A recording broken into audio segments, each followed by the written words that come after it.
Totally impossible. The propulsion system is a gravity propulsion system. The power source is an antimatter reactor. This technology does not exist at all. The claims sounded like Hollywood sci-fi. Months later, when his identity was revealed, Bob Lazar said he worked at a secret facility near Groom Lake where alien technology was being reverse engineered, that is, taken apart to figure out how it worked and whether the Pentagon could duplicate it.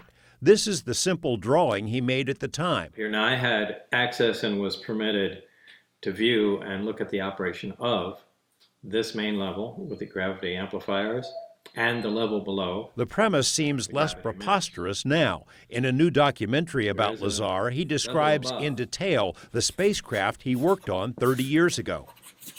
The craft that I worked on, that when it's going to travel a long distance, that is how it operates. It flies along and it puts its belly to the target and then brings all the amplifiers to power, and it shoots off in that direction. It doesn't fly as it would in science fiction movies. It flies with the belly, the bottom forward. If the description of a spacecraft tilting sounds familiar, take a look at the so-called gimbal UFO, a video released by the Pentagon in 2017. Naval pilots encountered a fleet of these unknown craft off the coast of Florida in 2015 and have since had dozens of similar encounters. The spike in UFO incidents prompted a recent policy change by the Navy, which announced it wants to encourage its pilots to report future incidents.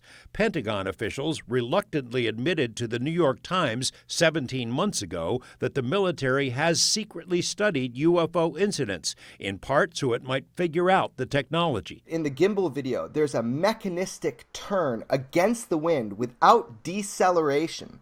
So we have a craft without rotors, without heat signatures, without plumes, without tail fins, and certainly no tail number, moving in a way that is counterintuitive to our own aeronautics. When Bob saw that, he came to the conclusion this has to be a gravity-propelled craft. It's rotating. That it does mimic exactly the propulsion system that Bob Lazar described. This story is extraordinary. Jeremy Corbell directed the Lazar documentary, but he also broke the story about another now famous UFO incident, the 2004 Tic Tac encounter. The Navy pilot who engaged the Tic Tac, Black Aces commander Dave Fravor, has said he doesn't believe the astonishing craft was made on Earth, that the propulsion might be anti-gravity. When Lazar was shown the Tic Tac video for the first time, it immediately reminded him of the Sport model, his name for the craft stashed in the desert. There's no question in my mind. I'm virtually certain that's the way the craft operated, and that uses close to or the exact same propulsion system. Former Pentagon intelligence officer Lou Elizondo was in charge of ATIP, the secret Pentagon study. He told us one goal of the project was to determine the physics of UFOs, how they can achieve the seemingly impossible. The military came to believe the craft relied on special metamaterials, stuff that can't be made with known technology. Lazar made similar claims decades ago and was ridiculed. Now the Pentagon is on the same page. Where the study of UFOs did not end in 1969 with Project Blue Book. In fact, that was a lie, and it is now an admitted lie by our own Pentagon.